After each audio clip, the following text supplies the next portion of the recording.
తమిళనాడు గారు మీకు అలానే తెలంగాణ కూడా నమస్కారం. ఖచ్చితంగా ఏ పార్టీకి ఆ పార్టీ వాళ్ళకి ధీమా ఉంటారు కదా. ఎలక్షన్ లో నిజంగా ప్రతి ఒక్కరు కూడా నేనే గెలుస్తానని చెప్తారు. ఇండిపెండెంట్ లో కూడా మేము గెలుస్తామని చెప్తారు. దాంట్లో దాని గురించి పెద్ద మనం ఆలోచించాల్సిన అవసరం లేదు. కానీ అల్టిమేట్ గా ప్రజలు ఎవరికి ఓటేస్తారు, ప్రజలు ఓటేసి వాళ్ళకి ఎవరు నచ్చితే ఎవరు అభివృద్ధి చేస్తారు, ఎవరు పనులు చేసి పెడతారంటే వాళ్ళకి వేస్తారు ఓట్లు. జనరల్ గా ప్రజలు వాళ్ళకి ఎవరు అందుబాటులో ఉంటే లేదో వీళ్ళు ఉన్నప్పుడు ఏమన్నా ఒక రకంగా, వీళ్ళు లేనప్పుడు ఒక రకంగా ఎవరు మాట్లాడకూడదు ఎలక్షన్ లో. ఏ రాజకీయ నాయకుడు నేను ఏమంటానంటే, రాజకీయాల్లో ఉన్నప్పుడు, రాజకీయ నాయకుడిగా మనం ఉన్నప్పుడు, రాజకీయ పార్టీగా మనం పెట్టుకున్నప్పుడు మన ఇష్టానుసారంగా మనకు నచ్చిన విధంగా మాట్లాడకూడదు ఎప్పుడు కూడా. ఉన్నటువంటి వాస్తవాన్ని మాట్లాడుకోగలగాలి, ఉన్నటువంటి పరిస్థితుల గురించి అవగాహన ఉన్నప్పుడు దాని గురించే మాట్లాడగలగాలి. అంతేగాని వాళ్ళు ఉంటేనేమో ఒక రకంగా, వీళ్ళు ఉన్నప్పుడు ఒక రకంగా, మేము అధికారం ఉన్నప్పుడు ఒక రకంగా, మీరు అధికారం ఉన్నప్పుడు ఒక రకంగా. రామారావు గారు ఏమంటారు, మేము చేస్తే కనుక వీళ్ళు బతికుండేవాడు అంటారు. అదే వాళ్ళకి వచ్చిన ప్రాబ్లం వాళ్ళతో వచ్చింది. వాళ్ళతో ఎంతసేపు వాళ్ళు చంపేస్తాం, నరికేస్తాం, పొడి చేస్తాం అనేది చెప్తే మామూలుగా వాళ్ళు ప్రజాసమ్మితంగా వాళ్ళ నోట్ల నుంచి మాటలు రావాలి. అందుకే కదా వాళ్ళని 151 నుంచి తీసుకొచ్చి 11 కూర్చోబెట్టింది. ఎందుకు కూర్చోబెడతారు? లేకపోతే ప్రజాస్వామ్యంలో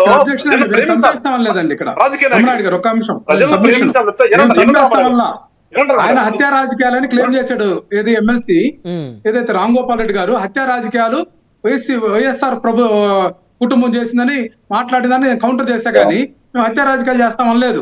హత్యా రాజకీయాలు చేస్తామని నేను మళ్ళీ హింట్ ఇచ్చాను.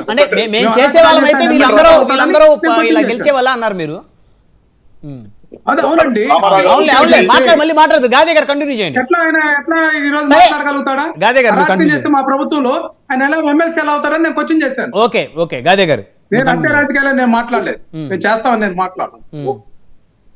ఒకటి ఏంటంటే మనం ఎప్పుడు కూడా ఒక డిబేట్ లో రాజకీయ పార్టీల తరపు నుంచి కూర్చున్నప్పుడు వాస్తవాలను అంగీకరించగలిగితేనే కూర్చోవాలి మనం. అవును, ఇప్పుడు నేను అదే అంటాను, నేను తప్పు చేసినా కానీ తప్పు చేశాను చెప్పుకోగలగాలి. అది రాజకీయ నాయకుడి లక్షణం. అది అవును, ఇప్పుడు మనిషి అన్న తర్వాత తప్పు చేయకేం ఉండడు కదా.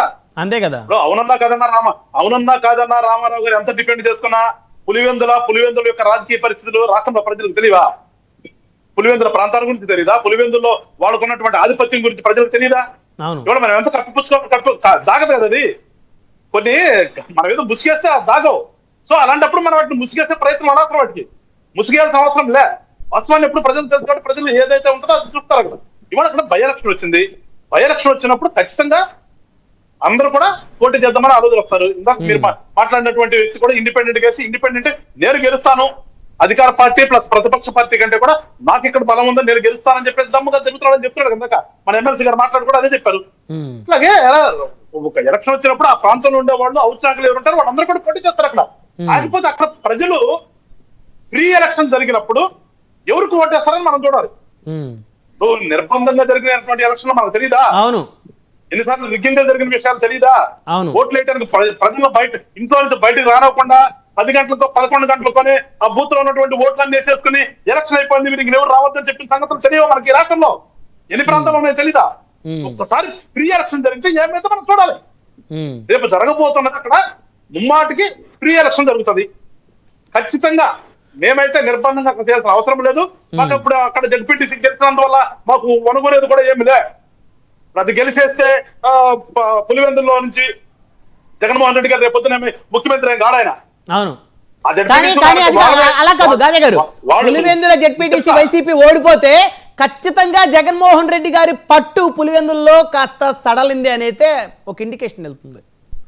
ఒకటి బ్రహ్మనాయుడు గారు మనం ఇప్పుడు మాట్లాడుకునేది ఏంటంటే, ఇప్పుడు గతంలో ఇల్లు కుప్పంలో, ఇందాక మీరు కుప్పం గురించి పోటీ, కుప్పంలో జరిగినటువంటి మున్సిపల్ ఎలక్షన్ లో ఏ రకంగా చేశారు వీళ్ళు?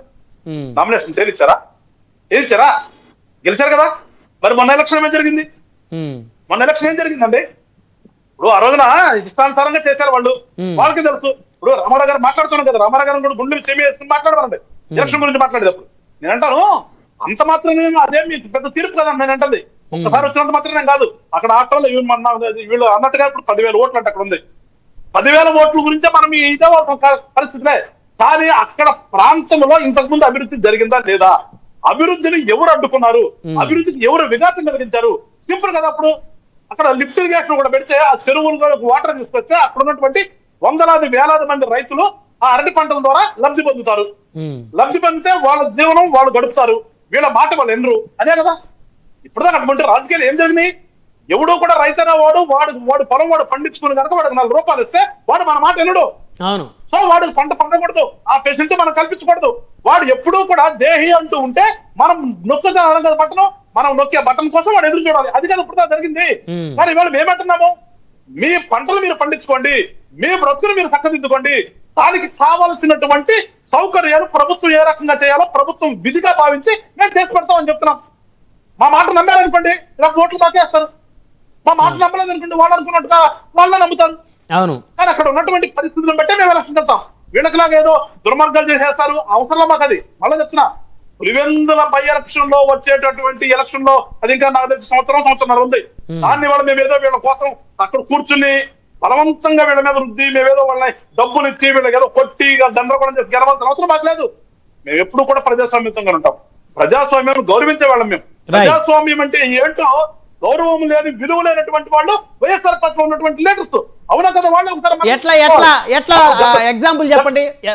విలువ లేదని ఇవాళ జరుగుతున్నటువంటి బై ఎలక్షన్ సంబంధించి గతంలో వీళ్ళు అధికారంలో ఉండగా అప్పుడు ఏదైతే ఎంపీటీసీ జరిగినాయో, ఈ పంచాయతీలు జరిగినాయో నామినేషన్ ఏదిచ్చారు అసలు వీళ్ళు? నామినేషన్ ఏదిచ్చారా అంటారు వీళ్ళు? ఎన్ని వీళ్ళు యునానిమస్ చేసుకుందండి? మా జిల్లాను చూద్దాం, మా జిల్లాలో ఏం జరిగింది? 100% చేసుకోవాలని చెప్పి ప్రయత్నాలు చేస్తారు. 100% యునానిమస్ చేయాలని ప్రయత్నం చేస్తే ఒక జనసేన పార్టీగా మేము మిగిలిన మేము అడ్డుపడ్డాం. వీళ్ళకి వాళ్ళు దుర్జాలకు అడ్డుపడి 100% అవనకుండా ఆపాం మేము. అది రామారావు గారు తెలియదు విషయం. గతంలో నామినేషన్ ఏదిచ్చారు వీళ్ళు, కానీ ఇవాళ మేము నామినేషన్ ఏదిస్తాం. మేము నిజంగా అది గెలవాలనుకుంటే యునానిమస్ చేసుకునేటటువంటి దమ్ము ఇవాళ మాకుంది, ఆ ధైర్యం మాకుంది. మిమ్మల్ని నామినేషన్ కూడా రాకుండా ఆపగలిగినటువంటి శక్తి మాకుంది. కానీ మేము అది చేయట్లేదు. మేము పులివెందుల్లో కూడా ఆపగలిగే శక్తి ఉంది ఆపాలనుకుంటే. ఏమండి బ్రహ్మనాయుడు గారు,